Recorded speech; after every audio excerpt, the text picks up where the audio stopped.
Hi, this is Jim and welcome back to my YouTube channel. Ito na nga post ni David Licao ko sa kanyang Instagram story kagabi. So, nag-stake siya pagbalik ng Manila. At ito nga pinost ni Kenzie, kasama siya ni David. So kumain sila sa Shoko Azador. At kasama din si Marion James na uncle ni Kisen. At nagsama na post ni Mommy Go Round. So at si Barbie Fortesa, prettier in person, mukhang mabait nga at hindi snob. At yun nga, may video siya. Ayun na, the pretty Miss Barbie Fortesa na parang nagkakalaman na nga yung legs ni Barbie ngayon, no? Dahil sa kakatakbo. Dati super payat niyan. At yun na nga, parang nakakabraso na rin nga siya ng konti. Well, yun lang naman yung mga opinion ko, guys, no? So, kayo, at tingin nyo ba na lumalaki na yung braso at saka mga binte ni Barbie Fortesa dahil sa kaka-jogging? At naman post ni Barbie Fortesa sa kanya Strava app, Barbara just set a personal record in 10 kilometers Sunday Ayala run, 1 hour and 12 minutes. At ito naman si Alden Richards na kinagat niya yung kanyang medal ng 10K run. Napaka-cute.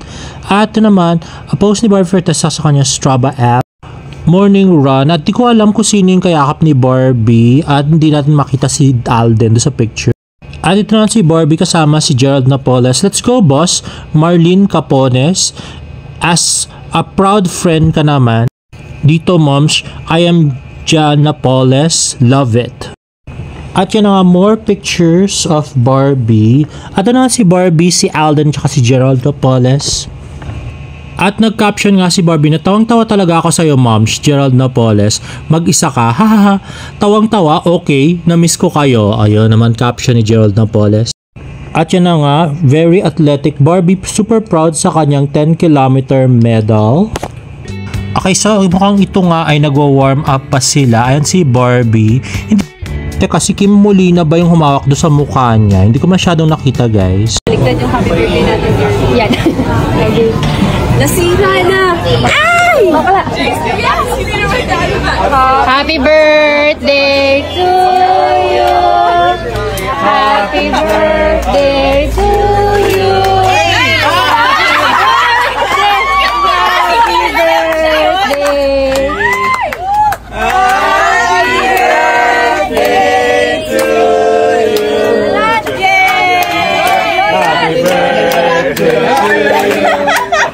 birthday to you! Happy birthday, Dad! Happy birthday sa Jangim! What the? Tagal mo, nabisa na!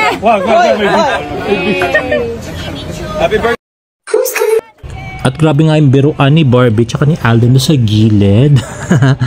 So happy. At yun nga, sumasayaw ng konti-konti si Barbie.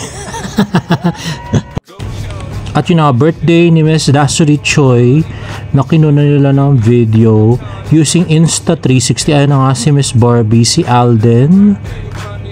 Ayun o, sumasayaw si Barbie. At ayan. So kinunan, pinaibaba ni Micholiba yung video. Ayan, si Miss Dasuri Choi.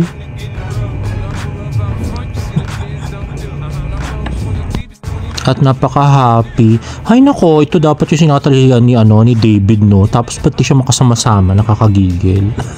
Anyway, ito nga ang winning moments ni Barbie at saka ni Gerald Napoles.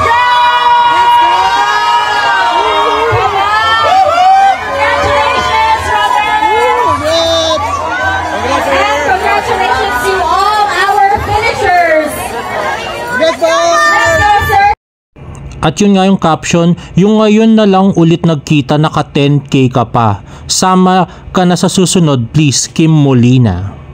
At next post nga ay post ni Miss Barbie Fortesa sa kanyang TikTok account, perfect end to a super busy and productive week. P.S. Itatakbo ko ulit to, promise. O parang yan nga yung suot niya doon sa fun run, no? Siguro kinain niya to bago siya nag-fun run, ganun ba yun? I think I'm in love.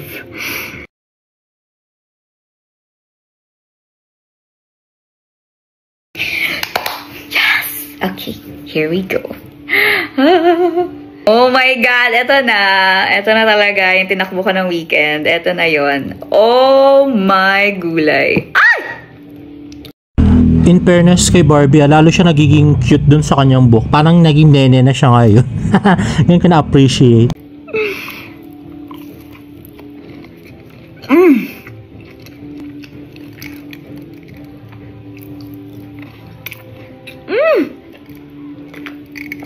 I love it. I think ito yung Biscoff nila.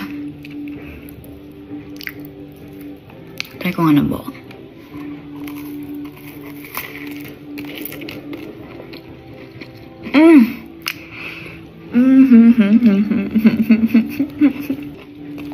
Wala, nalalaglag.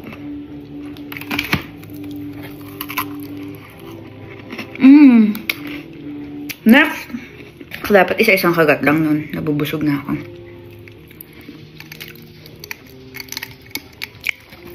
Grabe, ang sarap nun. Cookies with full cream milk. Wow.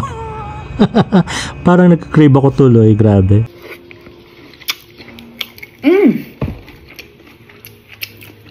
Next. Actually, ito talaga yung inaabangan ko.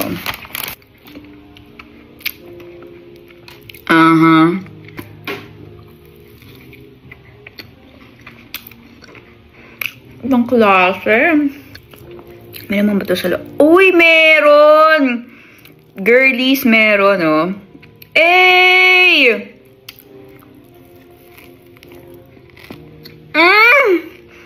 Oh my God, ang sarap. Yun ang the best kay Barbie, no? Walang ka-arte-arte at saka napaka-natural niya. Pwede nga siya mag-food review actually. Sana ma-invite naman siya sa Sobra Kape tsaka Kuya Korea ni David, no? Kailan kaya yun?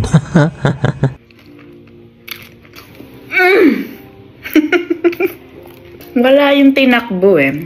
I think I'm in love. I'm in love. Ang sarap. Whew! Parang kailangan ko ulit tumakbo ah. Oh my God. Next. Hindi pa tapos. I think ito ay s'mores. God.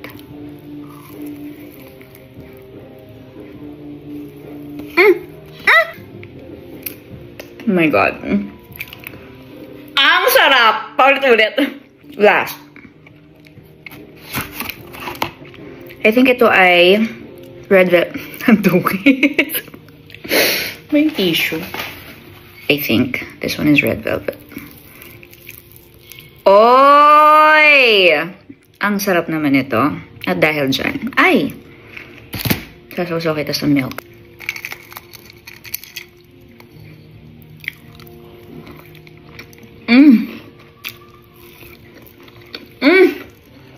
Grabe naman yun.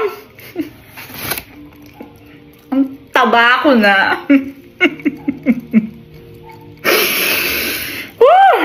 Oh my God. Oo nga, Barbie. Dapat yung abs mo talaga yung i-work on mo dyan. Grabe, yun ang kailangan mo. Para maging century tuna buds ka naman. Tara, Barbie. Takbo ka ulit. May muffins pero parang hindi ko na kaya. So good. Hindi ko mapatay yung video kasi ang dumi ng kamay ko. So good. Guys. Cheers. Okay. Crumble craving satisfied. Boom. Grabe, para tuloy gusto kong pumunta ng SNR. Tsaka bumili ng mga cookies na gano'n, tsaka fresh milk. Grabe. Ay nako, Barbara. Next ay post ng J Mystic at Bardanatic. So yung pagpunta ni David Licauco at saka ni J Ortega sa block screening nila kahapon. Let's watch this. So ito nga guys ay ginawa sa Cinema 76 Film Society. At yun na nga guys, no. So may giveaway pala sila. Ayan, mga button ni Jay. At ayan, pinicturean sila at samahan ng mga makasalanan. Ayan na si David at si Jay or kami na nandito kayo ngayon. And ayun na, we have our collab, Bardanatics and J Wells. Thank you so much po at kayo rin na nandito. Nagpapasalamat po kami na nakarating kayo.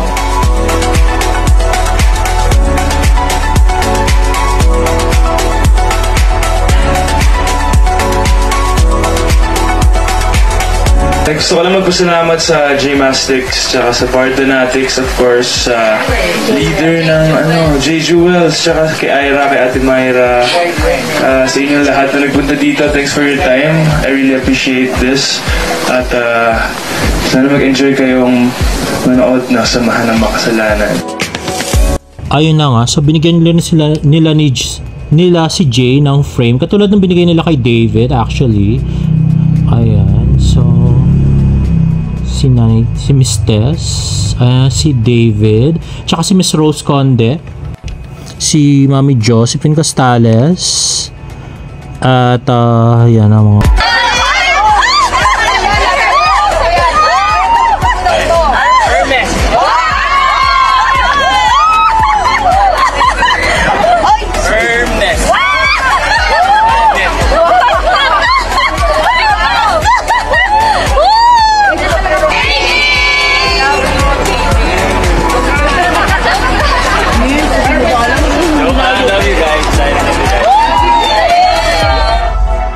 At ito naman yung interview ng 24 oras kay David Licauco.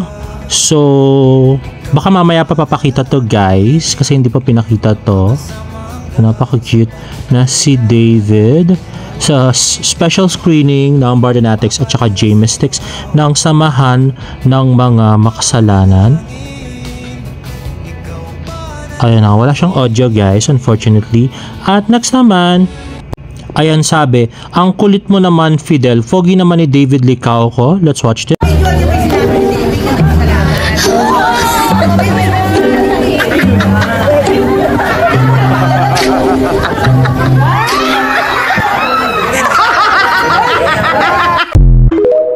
Komedyante. Niloko lang si Medyo. At next naman ay post ni Shallow Floretariat, bukang bibig na naman ni David Licauco si Barbie Fertesal. Cute ni David Licauco talaga. His love is fans at binanggit ulit si B. Let's watch this. Uy, picture mo na si ano. Ano, tatagos na ako. Hermes!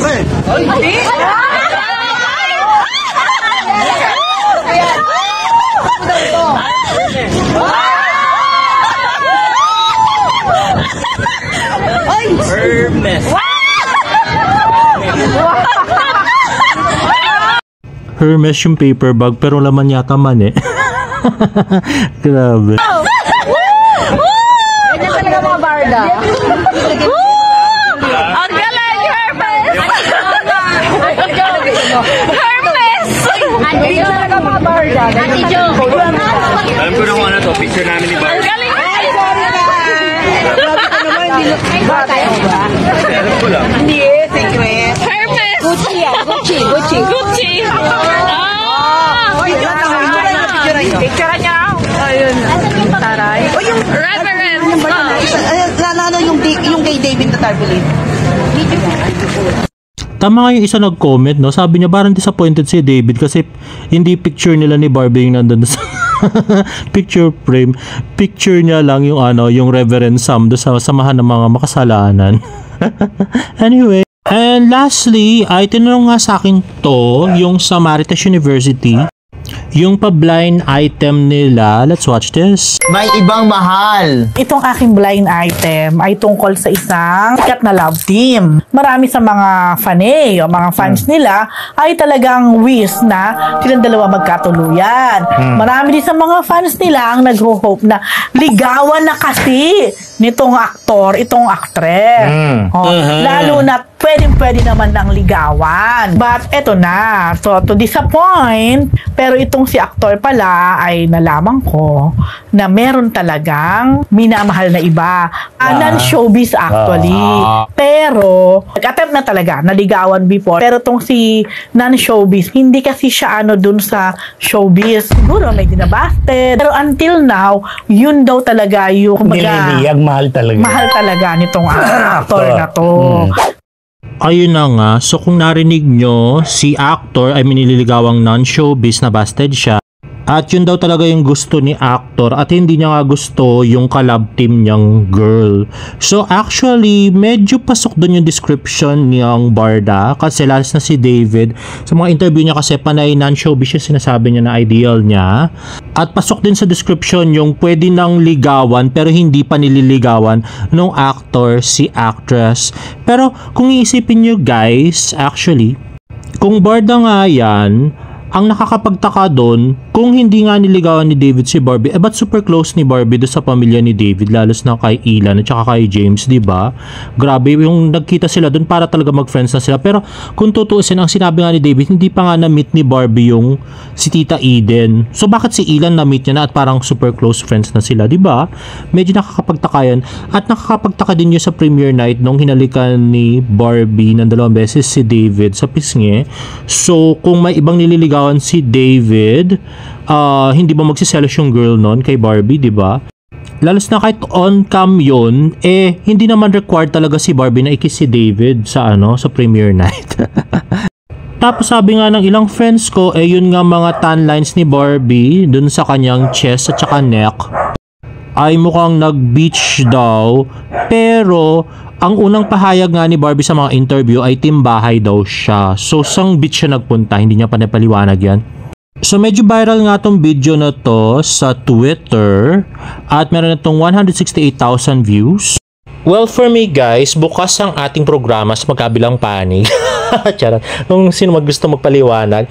At mas maganda siguro guys kung hintayin na natin yung mga interviews ni Barbie. Kasi malapit na niya dahil promotion na niya ng Beauty Empire bago ito mag-start. So maganda siguro matanong na si Barbie kung kailan sila nag-break ni Jack, ano yung reason, kung si David ba yung reason ng breakup ulit. Matanong din sana ulit yun. Tapos, matanong din kung naniligaw ba si David, ganyan. At syempre, kung paano sila naging close ni Ate Ilan at saka ni James, kung saan niya nakilala, diba? Magandang itanong din yun. At kung bakit niya hinakalikan si David doon sa premiere night. Yun ang mga magandang itanong kay Barbie. Si Barbie naman ang i-bombard natin ng question. Total magaling sumagot tong batang to. Anyway guys, if you like this video, please give it a thumbs up and please subscribe to my YouTube channel for more Barda updates in my next vlog. Bye!